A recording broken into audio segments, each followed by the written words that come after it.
اسرائیل دا د یو مضبوط قوم و لکه څنګه چې زموږ مسلمانان په دې زمانه کې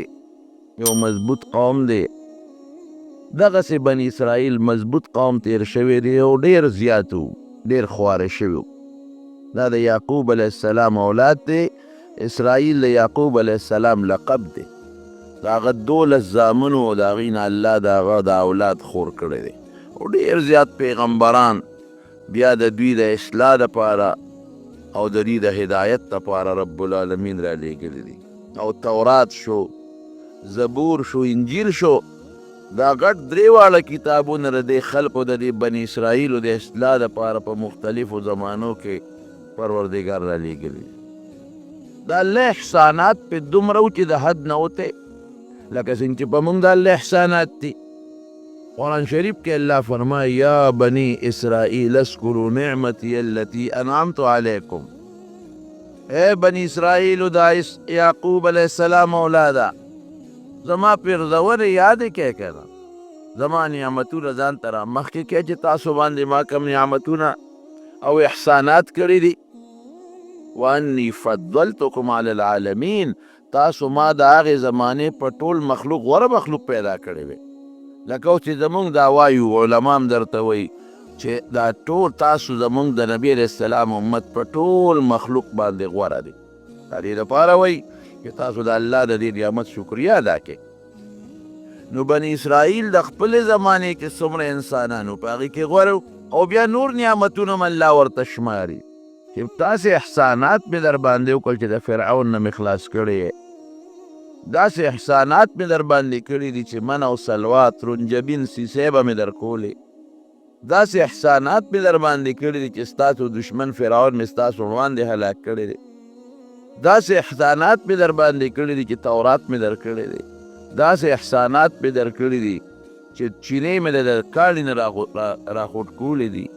داسې احسانات مې کړي دي چې بیت المقدس مې در باندې آزاد کړی دی. داسې لږ نه، ډېر زیات نعمتونه د الله تعالی په بني اسرائیلو کړي دي. لیکن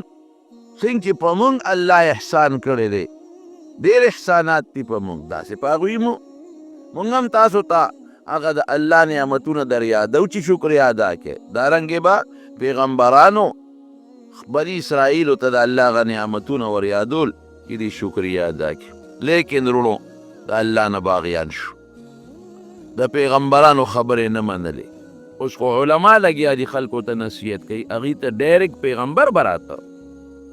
هر قوم کې به جدا جدا پیغمبر او هر علاقه کې به جدا جدا پیغمبر او په هر زمانه کې به جدا پیغمبر او په زرګاو پیغمبران په دوی کې تیر شوي دي. هغې به لګي او دوی ته به نصیحتونه کول چې سم شی ګورې، خو دوی نه سمېدل، باغیان شو. د الله عبادت په صحیح طریقه نه کو، د الله په مال کې چې الله به دې څه غوښتل هغه په صحیح طریقه نه ورکول، او ګناهونه د وزن د تول کمی، بربنډتوب، نور ګناهونه چې څومره په مختلفو علاقو کې ډاکې دا کول. نو چې انسان دې حد ته ورسیږي او کله باغي شي او د کافرانو پیښې بیا کولی، لکه اوس چې موږ څنګه کوو. ګورې زه چې دې خپل امت ته ګورم، د نبي علیه السلام د امت ته او بني اسرائیلو ته ګورم، نو خبره تقریبا یو شان روانه ده. نبی کریم صلی الله علیه وسلم فرمایي وی په پخوانو قومونو کې چې کم ګناهونه تیر شوي دي او کمې غلطۍ یې کړي دي، وی تاسو به هم اکوئ. وی که په هغې قومونو کې چې د خپلې مور سره ښکاره بدعملي کړي، نو زما امت کې به هم داسې سړی پیدا کېږي چې د خپل مور سره به ښکاره بدعملي کوي. هغه شی روان دی. اوس موږ هم ګوره دوکې، تېره جمعه مې درته پکې پوره بیان کړی، ټګۍ، دروغ، مسلمان ته سپک کتل، د کافر د اغیارو جامه، د هغه شکل، د هغه لباس، هغه د عزت جامه او د عزت شکل ګڼل، د کافرو تهذیب خپل تهذیب ګڼل، او د کافرو جون ته ښه ویل، او د هغوی هغه چې کومه زندګي ده هغه زندګي ښه ګڼل، د هغې ارمان کول. ډېر خلک د هغې ارمان کوي، د عیسایانو د انګریزانو د جون ارمان کوي، دقه شی په هغوی کې و. نو خدای بیا څه کوي ودرېږه چې کم خلک دې خوښ دي او کمو خلکو سره دې مینه ده او د کمو خلکو تهذیب دې خوښ دی چې هم په هغې دې وواپ نو خدای یو بادشاه و بخت نصر بابلي دی د عراق د علاقې بادشاه او دی مجوسی و اور ته به عبادت کو دی په الله را مسلط کو نو په بني اسرائیلو باندې حمله وکړه وځي ولو یا زره کسان یو وخت کې مړه کړل 70,000 کسان دا په یو ورځ مړه شو او په کورونو کې ننوتل د زنانو حیاګانې وله لوټ کړې او د کمو زنانو په خېټو باندې چې اولاد و بچي و د مسلمانانو نو په جندونې وله خېټې وڅیرلې او هغه بچي ترې راوویستل او هغه په نیزو کې ورکړل اوچت پې نیولي داسې چل یې ورسره وکړو د الله عذاب خو بیا سره سم نه دی کړ کله چې د خدای عذاب راشي د ښځو حیاګانې لاړې ماشومان به یې دغسې رانیول او د میندو د پلارانو په مخ کې به یې لالور دومره ظلم به چا نه کړی لکه دغه چې وکړو چې ښځه رانیسه او خېټه څیره او بچی ترې وباسه او هغه چې همدې بچی په نیزه کې منډه او هغه به رانیسه او هغه ښځه هغه دقسې پرېږده او ټوپونه به وهل په هغې کې به ترې ساه وتله حق پیغمبر دغه زمانه کې چې کوم پیغمبر و حضرت دانیال علیه السلام هغه ورته ما درته نه وي چې سم شی زما خبره نه منله څنګه شوې اوس په خپل دولت په نشه په غرور کې پراته وې د خپلو بچو او د قومونو په غرور کې پراته وې او زما خبره درته اړو خبره نه ښکارېدله زما خبرو پورې به هم ټوکې کول لکه اوس چې څنګه د مولیانو دې خبرو پورې خلک ټوکې کوي جنازې له چې خلک لاړ شي که ملا صاحب لږ غوندې تقریر اوږد کړي دا خلک وایي یاره ټیم خو پوره دی که وخت پوره دی ولې د دین خبره دومره په موږ سپکه لګي د دنیا د دین خبره یو ځای کې د دین خبره بیانېږي موږ وایو مړه د اوزګار دی یاره هر وخت دی لګیا دی خبرې کوي ولې څه چلو شو ته څه کې دنیا پسې منډه وې د دین خبره دومره در باندې بده لګي دی دا عالم ښه درته خبره کوي خو د الله خبره درته کوي که دا عالم درته خبره کوي خو د الله د رسول خبره درته کوي که دا تبلیغ والا درته خبره کوي خو د الله او د رسول خبره درته کوي تا ته خو پیسې خو درنه نه غواړي او نه درنه مشري غواړي نو ولې په ظالمه د خدای او د رسول خبرې دې بدې شي دقسې مثال و هغه دانیال علیه السلام وایي ما درته نه ما پورې م ټوکې کول په دغه بچو غاویره بیا درته حلال کړل که نه په دغه ښځو غاویره وې د ښځو نه درته بچي راوویستل څنګه چل یې در سره وکړه په دغه مالونو کورونو غاویره وې څه چل یې در سره وکړه او داسې ونه کړه یوازې په بیت المقدس ورلل دا بخت نصر بادشاه د عراقي بادشاه او جومات یې وله ټوټې ټوټې ختم یې کړ او د تورات چې څومره نسخې وې په پخوانو کتابونو اور یې ورته کړه هغې پکې واچولې هغې وسوځو په لکونو خلک یې مړه کړل ښځې ماشومان بچي او یا زره کسان دی ګرفتار کړل لاسونه خپې یې وله وتړل او دی عراق ته بوتل او یو لوی جیل کې غون ور واچول په دغه جیلیانو کې یو د دوی دا پیغمبر دی حضرت دانیال علیه السلام بیا خو هغه پښتانه وایي اوچو سره لامده سوځي که بني اسرائیلو کې 100,000 قوم و 100,000 څلوېښت زره پکې ګناهګار و 15,000 پکې نیکان نو الله پر حکم وکړه جبریل علیه السلام ته چې ورشي دا کلې پرې واړوه هلاک یې کړه وی الله 15,000 خو پکې لګیا دي ستا عبادت کوي دی سره څوک هم دی باندې مخکې واړوه په دې نورې وروستو واړوه دا ولې الله دا ولې تپوس ته الله نه کېږي خو معلومات دي دا څنګه وی دا 40,000 چې ګناه کوي دا 15,000 ځان له عبادت کوي دوی منې کوي نه چې لا ګناه مه کوئ د دین زما په دې خلاف وړه نه دردېږي چې زما دشمني څوک کوي که ردي پر زړه دردېدی لږ لاس خو بیا ورته نیولی وی چې وروره مه کوه دا ګناه وروستو به بیا په خپل نیت هر سړی پاسي نیک که نیک پکې مړ دی به په نیکۍ پاسي او که بد مړ دی په بدۍ به پاسي خو دې وخت کې ټولو له سزا او عذاب ورکړه او 1,000 کسانو کې پړي واچول اتکړی پکې واچول او عراق ته د شام نه بوتله او د شام خشته ځمکه د باغونو ډکې مکمل دا باغونه یې وله پرې کړل دین یې وله ختم کړ مشران یې وله ختم کړل او دی په جیل کې واچول او بعضې ښځې بوتلې دی ځان له وینځې کړې او بچي بوتل هغې خپل غلامان کړل ګوره د خدای عذاب راغی کولی چې د خدای د عذاب مقابله کېږي نه کېږي خو چې کله قوم د الله نه باغي شو نو بیا به الله په مختلفو شکلونو عذاب راولي که نه اوس هم ګورې یاد ساتئ رونو مسلمان د الله نه باغي دی ورو ورو بغاوت طرف ته روان دی خدای دې خیر کړي یقین کوه زه یریږم په دې چې دقسې عذاب په موږ رانشي خلک د علماو خبرې ته غوږ نیږدي د نیکانو خبرو ته غوږ نیږدي د دین خبرو ته توجه بالکل نه ورکوي نو چې دا څومره مونږ له خدای څومره نعمتونه راکړي دي ما بکم من نعمت فمن الله دا ټول نعمتونه په مونږ د الله دي نو مونږ د خدای دشمني کوو نو خدای به مونږ سره څنګه مینه وکړي ګنټه به ګنټه او ګړی ګړی او قدم قدم مونږ لګیا یو د الله خلاف کوو او خدای صبر کوي خو چې کله ونیسي نو بیا نیول بل شان دي او مونږ ته خو مثالونه وښول که نه په دا هزاره کې درته زلزله وښوله نږدې درته وښوله داسې زلزله وه چې په زرګونو خلک پکې په هغه زلزله کې لړمړه شو او غټ غټ بلډینګونه چې لوی لوی بلډینګونه هغه زمیندوز شو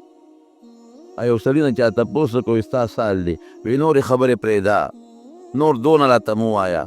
خو د ماسخوتن چې سملاستېدمه د بنګلو د نوکرانو او د کرون روپو او د جایداد مالک وم او اوس دې وخت کې دقه د خپلو جامو مالک یم نورې څه نشته ختم بیا درته سیلاب وښو چې د کوم ځای نه سیلاب دنیا را په مخه کړه او څومره غټ غټ بلډینګونه پکې لاړل لوش څومره غټ غټ پولونه یې یوړل او څومره د خلکو ځمکې روانې کړې اوسه پورې لا هغه ځمکې څوک نشي آبادولی او نه هغه پولونه تر اوسه پورې څوک آبادولی شي اوس درته نور هم ښایي خلک وایي ګراني شوه چیرې ګران شو اوړه ګران شو تیل ګران شو ګیس ګران شو بجلی ګرانه شو بجلی نشته او ګیس نشته دا د الله عذابونه دي چې په مختلفو شکلونو په موږ د پاسه راځي په الله عذاب خو یوازې داسې نه چې څپېړه دی نو باسي نه خو په عذابه یې دی کړ ته الله خفه کې ما چې یو سړی خفه کوي زه به څنګه خوشحاله کړم چې زما په لاس کې خوشحالي چاته هم خوشحالي ورنه کړم ولې ترې ما خفه کوې زه تا خوشحاله کړم نو مونږ د الله خفه کوو خوشحالي خو د الله په لاس کې ده نو مونږ به الله څه ته خوشحاله کړي سوال نه پیدا کړي عمقه حالت روان دی مکمل د حضور پاک د وینا مطابق چې کومې غلطۍ بني اسرائیلو کولې نو څنګه چې یو پاڼه د پاڼې سره برابر وي پاڼه د پاڼې سره برابر سپلی د سپلی سره برابر وي دقسې به دا ګناهونه زما امت هم کوي هغه دور کې اوس مونږ دوکې داکې دروغ ټګي خپل مذهبي مشرانو بد ویل د مذهب د ځینو بد ویل دا زموږ عادت جوړ شوی او لوی سبب یې څه شی دی د الله نه غفلت الهاکم التکاثر مال دې ډېر شي بچي دې ډېر شي قوم دې ډېر شي بنګلې دې ډېرې شي ځمکې دې ډېرې شي د الله نه غفلت دغه غفلت کې موږ پراته یو دی ټول بوتلل جنا او یا زره کسان قیدیان دی د عراق په جیل کې ور واچول چې جیل کې واچول هغه دانیال علیه السلام دا ټول بني اسرائیل په دا جیل کې پې ګرځي په دې بارکونو ګرځي ما درته نه وی زما هم نه منله نو زه هم ځان سره برباد کړم او تاسو هم غرق شوې ښځې څه شوې لاړې لوڼه څه شوې پته هم نه لګي بچي څه شو پته هم نه لګي کم دولت او ځمکې وی څه شو هېڅ هم پته نه لګي نه چا د بچي پته لګي او نه د چا د ښځې پته لګي او نه د خدای د داسې حالت نه ساتي هغه ښځې او بچي لوڼه کافرانو سره پراته دي دی په جیل کې پراته دي څه پته لګي چې لور کم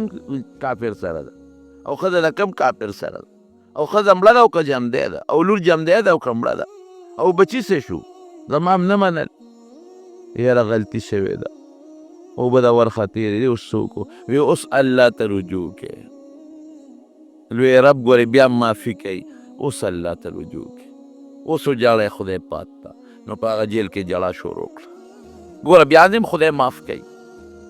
عذاب او تکلیف چې کله هم راغی او الله ته دې رجوع کړه نو الله بیا هم ګورې خوشحالېږي په هغې خلکو عذاب راغی رجوع یې وکړه الله معاف کړل مونږ باندې عذاب رو رو شقوار روان دی د عذاب هغه قسطونه را باندې روان دي. اوس هم وخت دی که مسلمان الله ته رجوع کړه، ممکن د الله رحم وکړي. نو الله ته رجوع کړه، زاری وکړه، جلاګانې شروع کړې. اتفاق ته ګوره دانیال علیه السلام خو د خدای پیغمبر دی.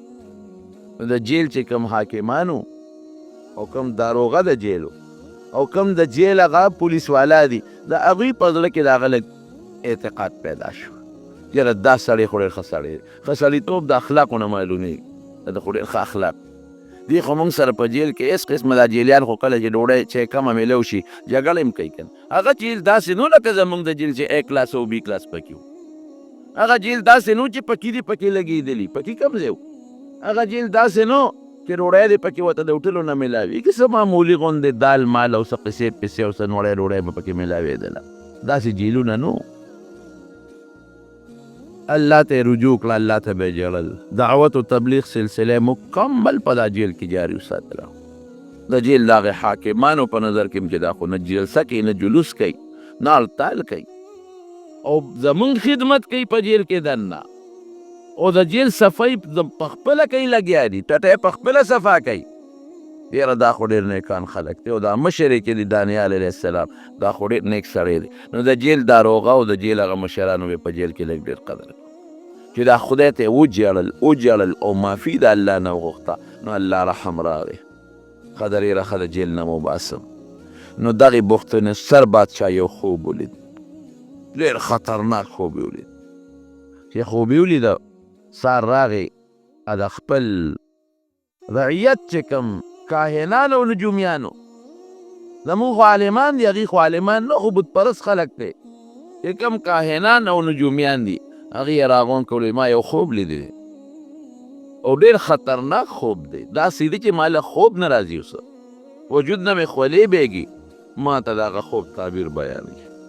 وی صاحب خوب راته بیان که، خوب دې څنګه لیدلی دی؟ خوب مې میر دی،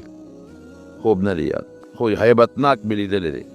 هغې وی صاحب چې خوب ته مونږ ته بیان نه کړې، نو مونږ تعبیر درسو بس.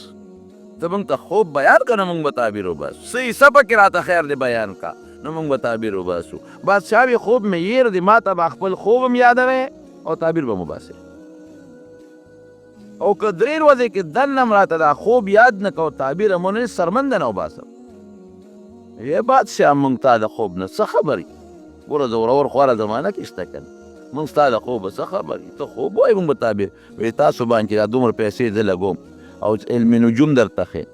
او تاسو کاهانه زده کوئ، کاهنان هم کې کړئ، او سحر زده کوئ، نو تاسو خو دعوې کوئ که نه چې مونږ ته د غیب علم دی. سبا چې څه کېږي هغه مونږ درته ښایو. نو دا د غیب علم چې تاسو زده کړی دی، ما ته زما خوب بیان کوې که نه؟ زما پیسې مه صغر کې کړې، په ما اسې سکولونه او مدرسې جوړې کړې دي. دا کاهنان ګورې اوس هم دا د غیبو دعوې ماوې کوي. اخباراتو کې کله کله زه له اشتهارات ووینم نو خندا م راشي او خفه م شم. د مسلمان په دې حال له خفګان م راشي. وی راشئ مونږ سره میلاو شئ، انعامي بانډ نمبر یې درته ښایو. راځي که نه راځي؟ انعامي بانډ نمبر یې درته ښایو، او امتحان د کامیابۍ هغه شیزونه درته ښایو. نو زمونږ خلک ناپوهه دی که نه، لاړ شي پیسې میسې ته والي او څه چل ول ورسره وکړه. لکه که هغه ته دومره پوهه وې چې تا ته انعامي بانډ ښیي چې کوم بانډ به راخیږي، نو دغه بانډ ځان له ولې نه علي چې د کوڅې د ناستې نه خلاص شي. هغه به فوټپات د پاسه غریب ناست دی، پېښور کې ځان له رکوټې دوکانګي نیولی دی او ټوله چینم نه راکاږي، نو ځان په غم اخته دی، پیسو ته د بل جیب ته سترګې نیولي دي، نو خو دغه بانډ نمبر دې ځان نه معلوم کړي او راوځي کروڑونو روپۍ به یې راوځي، غم نه به خلاص شي. او چې تا ته ستا بچې پاس کولی شي، نو خپل دې پاس کړي چې د پلوین او کرایبې کې غم نه به خلاص شي. یو ځل پېښور کې روان وم د بالا حصار سره، هلته دا جادوګران دا دغه ناست دي، دا مرغو والا ستا کتابونه زما یو مریض ته پوس ته تلم، تېز وم خیال مې نو زما دې پیسې ته یې ګوتې واچول، ایله کار یې غورځولی به و. خدایه دا څه چې مې وکتلو، دا خدایوالي دا څښا نسواري دی او دا زیل غاښونه یې نیولي دي او لاندې ناست دی او مرغۍ ورته ناستې دي. ما ویل خدای ظالم، اوس په دې فوټپات را غورځولی وم، خیر دی. وی دلته راشه چې قسمت ته لټیک کړم. الله اکبر. ما یې زما قسمت الحمدلله ډېر مزېدار دی او ډېر زه د خدای نه په خپل قسمت خوشحال یم. خپل ټیک که چې د دې ناستې نه خلاص شي، دې مرغو نه خلاص چې ته د کور د خدای عبادت وکړو چې د بالغ ته ډډه ووایې په پوزه کې د خړ پوزه کې د پاسه زه بابا وایي موږ څه پته وه دقه زموږ د خلکو کار څوک واغلته اخبار کې وایي ګارنټي کې سات ګارنټۍ سره بچې ورکو ګارنټۍ سره زوی ورکو الله اکبر ګارنټۍ بیا ګارنټي تا سره خدای فیصله ده یهب لمن یشاء اناثا ولمن یشاء الذکور چاله لونه ورکوي چاله زامن او یزوجهم ذکرانا و اناثا چاله هلکان جنکې دواړه ورکوي ویجعل من یشاء عقیما خدای وایي زه څوک شنډ جوړوم نو چې خدای څوک د چا د شنډتوب فیصله کړي دا ګارنټۍ والا زوی ورکولی شي خدای چې د چا د لوڼو فیصله کړي دا ګارنټۍ والا به له زامن ورکړي نو موږ دومره ناپوهه یو د غیبو دعوې به خلک کوي موږ به زر ورځو نه ګورې پام کوه او دله پوهه ده که نه ده ډېر لوی علم کړی د غیب او علم چا سره دی قل لا یعلم الغیب الا هو قرآن یو آیت نه دی په سوونو آیتونو کې دي چې د غیب او علم صرف الله دی نبی کریم صلی الله علیه وسلم یو ځل ملاستو یو ماشوم تنبل و د تنبل یې و نو په هغه تنبل کې یو ټکې ده ووایي چې وفینا نبی یعلم ما فی غدي وایي مونږ کې داسې پیغمبر دی چې د سبا علم ورسره دی مونږ کې داسې پیغمبر دی چې د سبا علم ورسره دی حضور پاک وایي دا ټکې مه وایه مخکې چې د نورې کمې غزلې وي هغه وایي دا و پکې نه نور شعرونه وایه د غیب و علم چا سره دی الله سره بنده سره نشته نو اوس هغه ورته وایي چې تاسو خو په ما یونستی کالجونه جوړ کړي دي او تاسو دعوې کوئ چې زه کهانت زده کوم او دا ساحران جوړ شو او تاسو جادوګران جوړ شوئ نو تاسو دعوې خو کوئ چې موږ ته د غیب و علم دی که نو د ما خوب معلوم کې که نو چا به ماله به خوب هم معلومه وی او د خوب تعبیر به معلومه وی او که معلوم نه که 3 ورځې الټیمیټم نو 3 ورځې دننه کې سرمنده نه وباسو نو جومیانو لاسونه رپېدل چې دا څه پیغام به اورېدو موږ د خوب نه څه خبر یو چې د څه خوب لیدلی او بادشاه نه خوب یې دې کې خبره خوره شوه دا خبرې ډېرې زر خورېږي زموږ د غریبانانو دا قصې چې وي دا دومره نه خورېږي او د بادشاهانو چې مسلې پېښې شي دا زر خورېږي تاسو وګورئ که نه هاي میمو سکینډل او بل سکینډل دنیا ته خبر ده جیل ته خبره ورسېده دانیال علیه السلام د جیل هغه داروغه ورغی وایي داسې کار دی تاسو بادشاه خوب لیدلی او تعبیر غواړي او خوب هم غواړي وایي ما ته دا خوب هم معلوم دی او تعبیر هم ما ته معلوم دی او لاړ شه بادشاه ته دې ووایه چې دغسې جیل کې یو سړی دی او هغه ته ستا خوب هم معلوم دی او ستا د خوب تعبیر هم معلوم دی او دې کې داروغه ته وایي ستا هم خیر دی او زما هم پکې خیر دی وایي ستا پکې دا خیر دی چې ستا ته به بیلې ولګي درجه به دې اوچته شي نمبر یې به دې زیاتې شي ترقي به درته میلاو شي او زما پکې دا خیر دی چې ممکن ده د جیل نه وځم دا ملګري د جیل نه وباسم او د جیل داروغه وایي چې ګورې زموږ دا بادشاه ډېر سرکشه دی او هسې نه چې زه ورشم او نه راته خوب معلومي او نه درته تعبیر معلومي نو موږ پې بېغمه نه کوې موږ له کار ونه ګورې او وي نه که نه به زه دعوې سره درته وایم چې ما ته خوب هر څه معلوم دی خو ته ورته ووایه دا داروغه لاړ بخت نصر ته وایي چې دغسې ما سره جیل کې صاحب یو قیدي دی او ډېر ښه سړی دی او ټول صفتونه یې وکړل هغه قیدیانو کې دی چې هغه د شام نه موږ راوستي دي ډېر نیکان خلک او ډېر عبادت ګزار دی او دا مخې رڼا کوي او هغه دا دعوه کوي چې ستاسو د بادشاه خوب هم ما ته معلوم دی او تعبیر یې ما ته معلوم دی وایي شابه فوراً یې راوله خشته جامې ورته واچوه جیل نه وباسه ښکلې جامې ورته واچوه حاضر د جیل هغه داروغه راغې نو دانیال علیه السلام ډېر ښکلې مزېداره جوړه راوړه یې ورته واچوله وی راځه ستا خو کار وشو بادشاه له دې بولو چې لاړ بخت نصر په خپل تخت ناست دی ورغې سلام یې ورته وکړ داروغه ورسره دی نو دی یې بر اوچت که او په تخت یې کوي زما خوب تا ته معلوم دی ما ته زما خوب ویلی شوی یو صرف او تعبیر به یې مه وایې یو بلکل وی ښه دلته راځه په تخت یې کښېنو او چې څومره کاهنان او نجومیان او دا خلک ناست دي وزیران دا هم په دربار کې ناست بادشاه ورته ویل اول د نه یو تپوس کوم وی زما د دربار خو دا طریقه ده چې څوک دلته راشي ما ته سجده کوي تا ما ته سجده ورې ونه کړه زما تعظیم دې ولې ونه کړ؟ اوس که دانیال علیه السلام ورته دا وایي ګوره پیغمبر ګوره عقلمنه مې پیغمبر له خدای ډېر عقل ورکړي کا ورته دا وایي چې نه صاحب زه خو پیغمبر یم پیغمبران خو چاته سجدې نه کوي که دا ورته وایي چې ما ته خو خپل خدای ویلی دي دا خو ګناه ده نو ممکن دی چې سلا وله ورکړي هغه جذباتي بادشاه و د دوی دشمن و او ورته څه وایي وی صاحب زما یو مالک دی دا دانیال علیه السلام ورته وایي زما یو مالک دی او زه ورته رب ویم ته چې څنګه دې خپل ورته رب وی هغه مالک هغې رب ماله ستا د دې خوب پویه راکړې ده نو که ما تا ته سجده کوله نو ستا هم نقصان نه او زما هم نقصان وی زما څه نقصان دی او ستا څه نقصان وی زما دا نقصان و چې ما له د دې خوب پویه راکړې ده چې دا کوم خوب تا ته اوس بیانو د دې علم یې راکړی دی نو که ما د هغې مالک ما ته دا ویلي دي چې ته به ګورې سجده بل چاته نه کوې صرف ما ته به کوې نو که ما اوس تا ته سجده کړې وي نو ما نه به دا علم ویلي نو زما هم تاوان شو ستا هم تاوان شو که نه چې له خوب علم رانه لړ نو ته به دقسې ناست دی او څوک ته خوب بل څوک نشي ویلی یاره وایي ته خو ډېر هوښیار یې وی زه د خپل اور عبادت کوم خو چې مخامخ ورته ناست یم نو سر ورته ښکته کوم او چې دې خوا شم نو بیا پرې پروا نه ساتم خپل کار به کوي او ګوره ستا مالک چې دی هغه ته نینې او بیا هم ته دونه قدر کې بیا هم ته دومره لحاظ کې ته خو ډېر ښه سړی یې وی ښه اوس ووایه زما خوب څنګه دی ما څه خوب لیدلی دی مشرق ته ورسېد او دا بل لاس یې مغرب ته ورسېد او دا بوت سر د سرو زرو دی سر او سینې د سپینو زرو ده او دا خېټه د تانبې ده او دا پتونان د پیتلو دي او د کونډو نه لاندې د خپې د اوسپنو دي او دا لاندې د پنجې د خټو دي او ته ورته حیران ګورې چې خدایه دا لا څنګه بوت دی او هر اندام خپل چمک وی سر د سرو زرو چمک وی سینې د سپینو زرو پړق وی خېټه د تانبې پړق وی رونونه د پیتلو پړق وی او لاندې خپې د اوسپنې چمک وی او لاندې خپې په خټو کې نو ته حیران یې چې دا نقش و نگار والا خشته بوت دا دومره غټ بوت او دا لاسونه مشرق مغرب ته رسېدلی او عجیبه دا ده چې خپې د خټو دي په خټو په خپو څنګ دي ټینګ ولاړ دی وی ته په دې سوچ او په دې فکر کې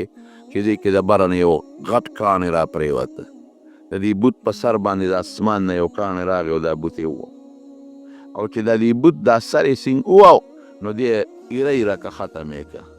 د ده نه یو وجود جوړ شو هغه سره سپین تانبه پیتل اوسپنه ټول ویلي شو یو وجود ته جوړ شو مخکې خو سره ځان له سپین زر ځان له پیتل تانبه ځان له وه اوس ټول ګډوډ شو هر څه ګډوډ شو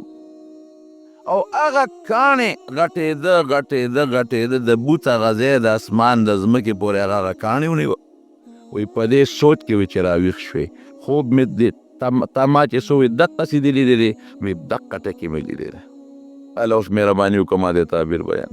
وایي څه فرق خو نشته چې ما درته څه ووایې د دې خوب تا کې څه لیدلی دی وایي چې ما څنګ لیدې پوره ټک په ټک دې راته دقسې خوب وایي ما نه یې را یاد دی که اوس یې تعبیر راته ووایه اوس به ته وایې چې یاره د غیب و علم خو ما سوا د الله نه بل چېرې نشته نو دا دانیال علیه السلام د دې خوب نه څه خبر شو نو پیغمبر ته هم ګورې د غیب و علم نشته دا په طریقه د معجزې ورته خدای پاک بعضې څیز وښیي بعضې ورته نه ښیي لکه زه به د هغې مثال درکړم معجزه څه ته وایي حضور پاک مبارک دا معجزه وه چې په خوراک کې به برکت پیدا کېده د 3 کسانو خوراک کله 300 کسانو هم خوړلی دی دونه برکت په وکړ کې لیکن کله کله اوور ورځې نار دی او په خېټه کاڼي تړي معجزه د انسان د پیغمبر په اختیار کې نه هغه د الله په خوښه ده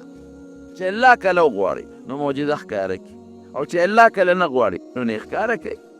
کله اوور ورځې نار دی ډوډۍ نشته او کله د 2 کسانو د 3 کسانو د یو جامپیو نه 300 کسان مړیږي نو معجزه د پیغمبر په اختیار کې نه د چا په اختیار کې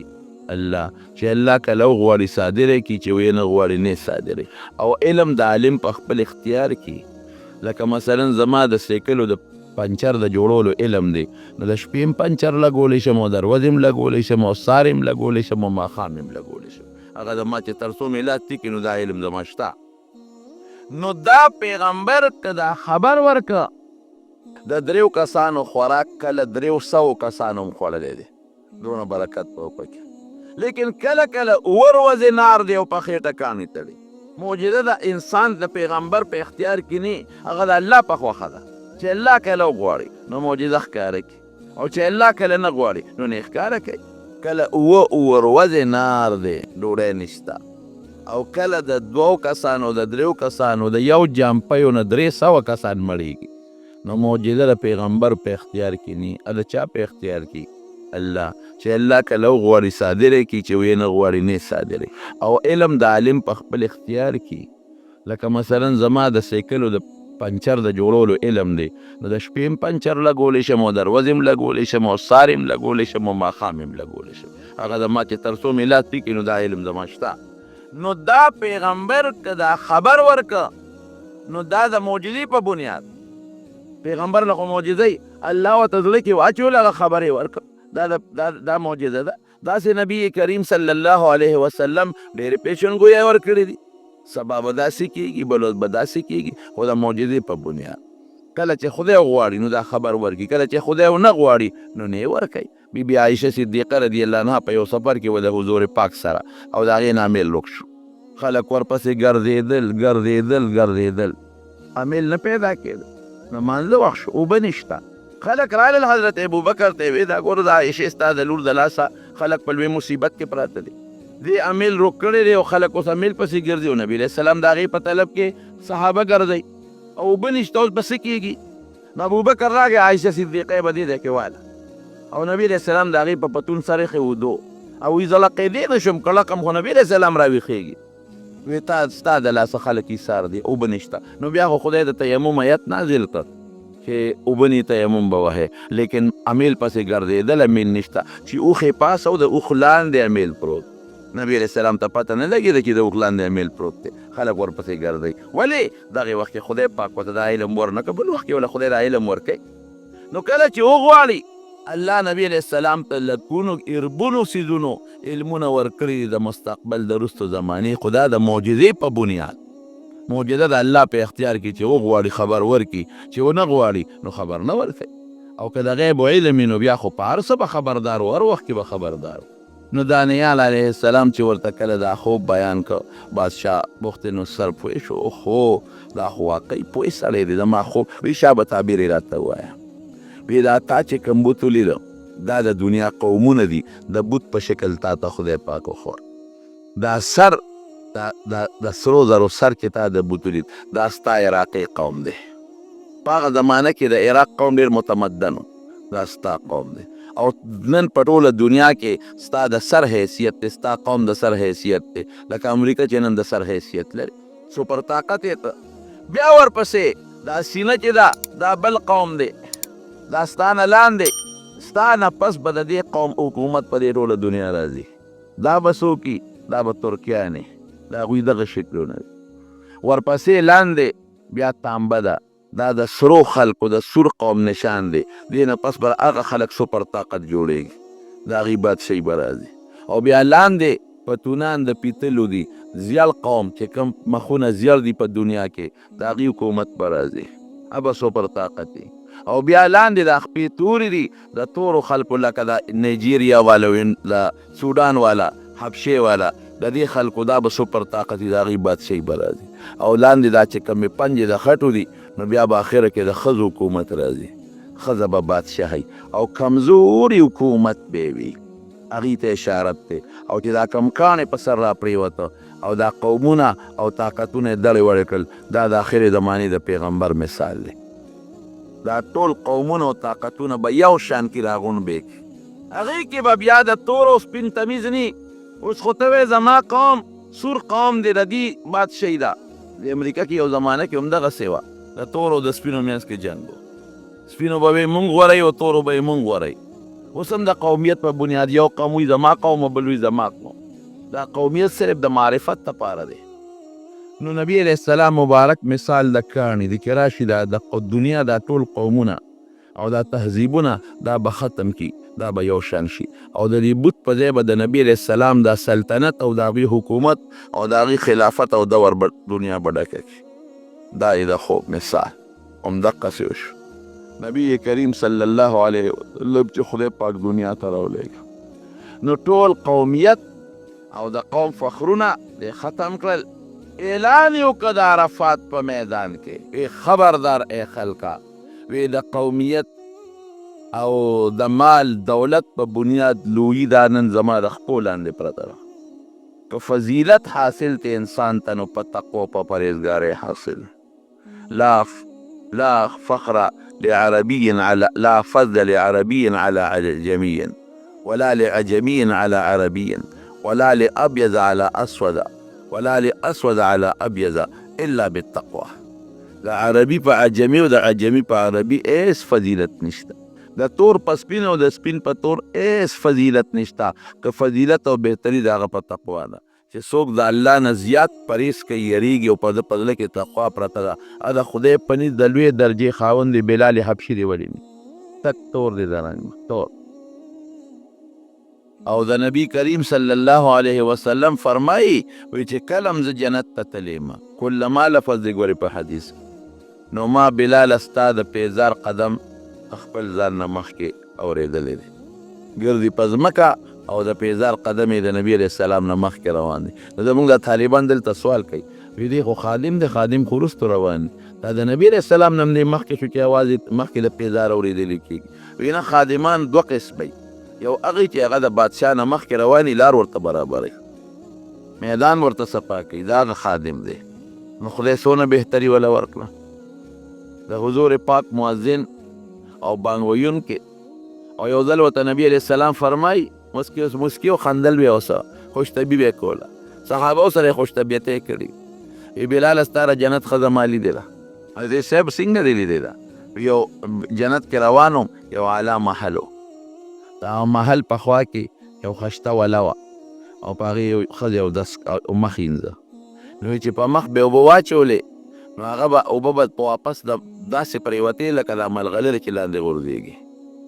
نو ما د جبریل علیه السلام نه تپوس وکړو چې دا محل د چا دی او دا ښځه څوک؟ نو هغه جبریل علیه السلام یې پخپله ترې تپوس وکړه. نو ما د هغې نه تپوس وکړو چې دا محل د چا دی او ته څوک یې؟ وی دا ستا یو امتي دی بلال ابن رباح، حضرت بلال دا د هغه محل او ته څوک یې؟ وی زه هم د هغه په انتظار شپې ورځې تېروم اړوم راړم. دغه رنګه حضرت عمر فاروق رضی الله عنه محل هم لیدلی دی، هغه ته مې ستا محل مې هم لیدلی دی او زړه مې وشو عمره چې ستا دې محل ته ورننوځم، خو بیا ستا غیرت را مخکې ته ډېر غیرتي هسې نه غوسه در در نه شي. حضرت عمر اجعل ابکا غارو یا رسول الله، زه په تا غیرت کوم چې ته ورننوتې وي، خو زما دپاره به دا ډېر بې فخر او برکت. نو ابو لهب تک سپین خشته ښکلې، ابو جهل د قوم سردار، عتبه امیه د قوم سرداران، تقوا پکې نشته، ایمان پکې نشته، جهنم خشاک. او بلال تک تور، صہیب او دارنګې دا سلمان او دا خباب دا غلامانو، لیکن تقوا پکې ده، د جنت سرداران دي. نو نبی علیہ السلام مبارک ذات پت ختم که دا په هندوانو کې شته، دا چوت قوم دی او دا فلانکې قوم دی او دا فلانکې قوم دی، دا قوم به بادشاهي کوي او دا به بادشاهي نه کوي، نه دا پکې نشته. اسلام د رنګ، نسل، د قوم تفریقه مکمل ختمه کړه. که فرق دی او بهتري ده هغه په ایمان، په اسلام او په تقوا باندې ده. نو جناب دا وی د نبی علیه السلام مثال شو. نو بخت نصر څه چلو؟ بخت نصر هغه ته وی وایه اوس به داسې مهرباني به وکړې چې ته به زما وزیرې دانیال علیه السلام چې تا له خو خدای ډېره پوهې درکړې او ډېر عقل یې دله درکړی وي، ته ما نه به لبار کېږې نه، ما سره به ته وزیر او نور مطالبه وی زما قوم جیل کې پراته دی، وی دا به عزت سره خلاص کم، بلکل عزت سره. او وی زما د قوم لونه او زما د قوم خویندې هغه ستا د سپایانو د پوج په غلامۍ کې دي، وی بلکل به خلاصي به دا به راخلاصې کم، ستاسو بچي به هم آزاد کم، او د چا چې کوم بچی دی هغه د عادي بوزي او د چا کومه ښځه ده او ته به ما سره وزیرې. وی نه صاحب زما بله مطالبه ده، زه به ستا د سلطنت لاندې وخت تېروم، خو ما به خپل شام بیت المقدس ته لیږې چې زه خپل علاقه آباده کړم. ډېره ښه ده. همغه شام یې واپس وله ورک، هغه بیت المقدس واپس وله ورک، هغه ښځې بچي لوڼه چې کوم غلامانو په عزت ورته واپس میلو شو خو سزا خو یې وسکله که نه الله سزا ورکړه خو چې بیا الله ته جلو فریاد وکړه انابت الله راغی الله ته جلو فریاد شو نو الله بیا معافي وکړه رونو دقه دور روان دی ګوره د خدای د عذابونو مختلف شکلونه په موږ د پاسه را روان دي دا ګراني ده او دا بیماری ده او دا ماشي دی او دا فلانکې وایرس دی او ډینګي وایرس دی او دا فلانکې دی او فلانکې دی او فلانکې دی دا ټینشن موږ له دماغو کې جوړ دی دا سوچ او غلط فکرونه سوچونه زموږ په دماغو کې پراته دي دا موږ د خدای نه لرې یو خفه کېږي یو صرف موبایل باندې چې څومره ګناه کېږي په موبایل یقین کوه که 100 کاله مخکې په سینما کې په بربنډو فلمونو دونه ګناه کېده سینما ته به یو 10 کسان تلل دونه به نه تلل د کلي نه به یو 2 کسه لاړل او یو فلم به مثلا وکتل سینما کې به یو 500 کسان ناستو فلم به وکتل لږ کسان به تل بېدینه کسان به هر سړی به نه ته او راشه نن وګوره موبایل کې یو کارډ واچي څه ورته وایي هغه شي ته میموري کارډ پکې ور واچي او په سوونو بربند فلمونه در سره په بلستن کې پراته دي بچي نه ته خبرې سر یې په بلستن کې پټ کړی ته خو یګنې زه مودې یم او بچی مې موده دی او هغه بربند فلمونه ګوري ښځې ګوري جنکۍ ګوري هلکانې ګوري نو په دې دومره لویه ګناه به د خدای غصه په جوش کې راځي که به نه راځي موږ وایو ګراني شوه بجلي نشته او بیماری شو کینسر شو پلانکي بیماري ورپسې نورې به را روانې د خدای نه موږ لرې یو که نه یو موبایل باندې څومره ګناه یو کمپیوټر مهرباني وکړه د دې بچو د کمپیوټر هغه څیزونه وګوره چې کوم کې هغه څه ورته وایي محفوظ کوي څه ورته وایي شی فولډر وګوره چې هغې کې هغه څه محفوظ کړي دي څه پې ګوري زما بچي انټرنیټ لګولی دی او زما بچي انټرنیټ لګولی دی او په هغې باندې د پلانکۍ یونیورسټۍ کتابونه ګوري سټډي کوي او زما بچي انټرنیټ لګولی دی او د پلانکۍ کالج او د پلانکي د دنیا پې ګوري او نوې تجربات پې کوي تجربې مجربې نشته دننه ځان خبر کا څه پې ګوري موږ ته خلک الوی که نه موږ خبرېږو مولیان هر څه نه خبرېږي دننه وګوره چې ستا بچي په کمپیوټر څه ګوري تا ته په څه باندې کمپیوټر پته اخیستی دی او تا باندې انټرنیټ په څه بنیاد لګولی دی او کوي پې څه دننه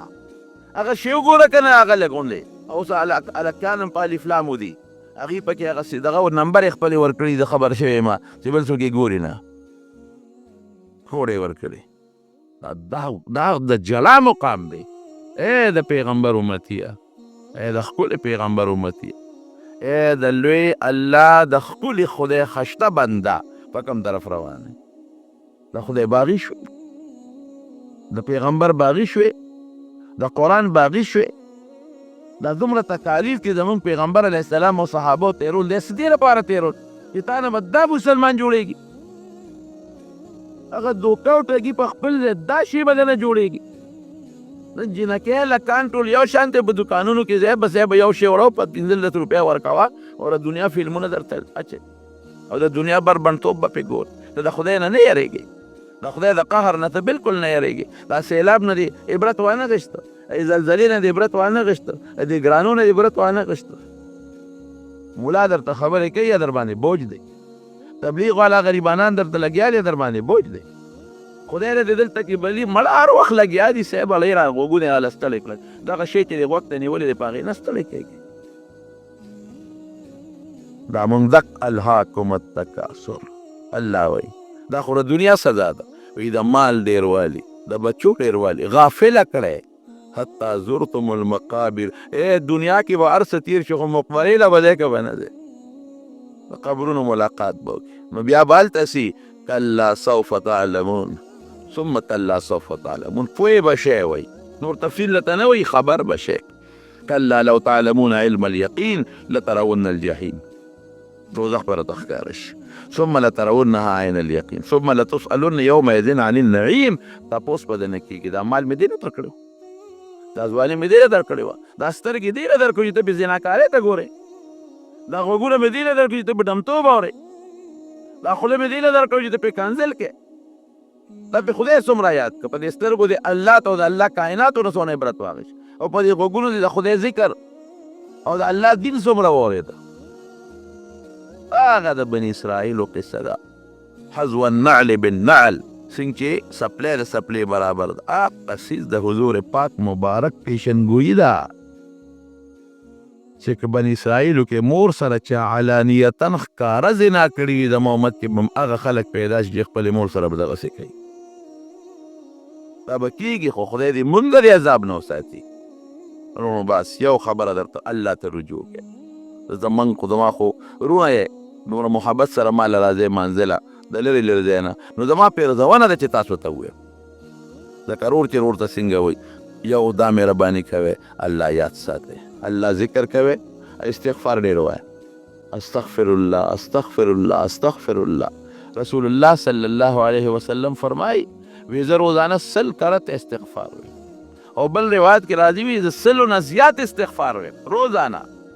نبی علیہ السلام فرمایي استغفار چې څوک وایي ما كان الله ليعذبهم وانت فيهم وما كان الله معذبهم وهم يستغفرون وی نبی علیہ السلام ته الله وی تر څو ته موجود یې د پرې خلکو عذاب نه راولم د عذاب دپاره ستا وجود دفاع ده او ستا نه پس چې دې استغفار وایي عذاب به پرې نه راولم د استغفار وایه استغفر الله الذي لا اله الا هو الحي القيوم واتوب الیه یا استغفر الله من كل ذنب واتوب الیه که دا نه وي استغفر الله استغفر الله استغفر دا یو ټکي خو درته یاد دی دا ډېر وایه دویم تلاوت د قرآن شریف کوئ ذکر اذکار کوئ نیکانو خلکو سره عالمانو سره خپل تعلق پیدا کړئ او د دین په خبرو مه تنګېږئ که مقبره کې وي که په جنازه کې وي که په صلح کې وي که جمعه کې وي که اختر کې وي که تبلیغ والا حضرات چې څوک د دین خبره درته کوي غور سره اوره دا ووایه چې دا زما د خدای خبرې د انسان په ژبه چلېږي زما د پیغمبر خبرې د انسان په ژبه چلېږي زما د فایدې خبرې په هغې مه تنګېږه ګورې د خدای غضب له به دعوت ورکړي الله وایي ښه ما په خبره ته تنګېږي په قهر به شي دی ته خدای پاک الله ته انابت الله ته رجوع خدای یادول دا د عذاب تنبه ده په دې به د نه خدای عذاب تنبوي